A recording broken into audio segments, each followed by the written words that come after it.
Hello friends, આજે આપણે બનાવવાના છીએ ખૂબ જ ટેસ્ટી અને એકદમ દેશી રીતે લચ્છીની રેસિપી.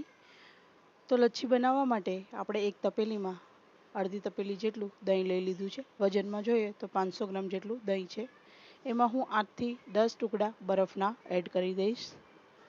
તમે ઈચ્છો તો બરફને ક્રશ કરીને પણ એડ કરી શકો છો, પણ આ રીતના જો આપણે આ ઝેરણીની મદદથી લચ્છી બનાવવાના છીએ એટલે પહેલાં જ આપણે બરફ એડ કરી દઈશું તો આપણો બરફ છે તે મેલ્ટ થશે ત્યાં સુધીમાં આપણી લચ્છી છે તે પણ તૈયાર થઈ જશે.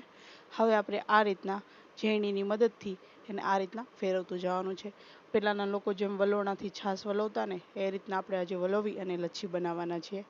આ રીતના કરવાથી છે ને લચ્છી છે ને તે એકદમ ઘટ્ટી રહે છે અને તે એકદમ સ્મૂધી જેવી નથી થતી. એમાં દહીંના થોડા જે પેલા કણ રહે છે તે પીવામાં ખૂબ જ ટેસ્ટી લાગે છે અને એનો સ્વાદ પણ ખૂબ જ સરસ આવે છે.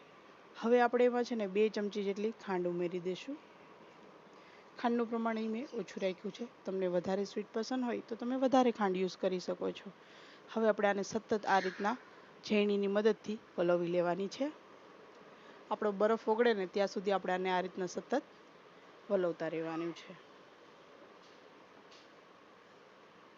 આ રીતના મિક્સ કરવાથી છે ને દહીં આપણું ઘટ રહેશે અને લચ્છી છે ને એ પણ આપણી એકદમ ઘાટી અને એકદમ ક્રીમી થશે. તમે જોઈ શકો છો આપણી જે દહીં છે એ બધું બરોબર મિક્સ થઈ ગયું છે અને આપણો બરફ છે એ પણ ઓગળી ગયો છે અને આપણી ખાંડ પણ ઓગળી ગઈ છે. હવે આપણે એક ગ્લાસ લીધો છે, એમાં આપણે આ રીતના થોડું રૂહ અફઝા એડ કર્યું છે. હવે આપણે એમાં લચ્છી એડ કરી દઈશું. આ રીતના આપણે ગ્લાસમાં લચ્છી એડ કરી દેવાની.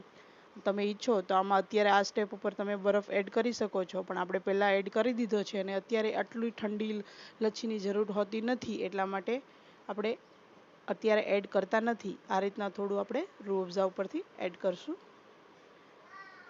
જો તમને વધારે ઠંડી પસંદ હોય તો આ સ્ટેપ ઉપર તમે 1 થી 2 ક્યુબ આઈસના એડ કરી શકો છો.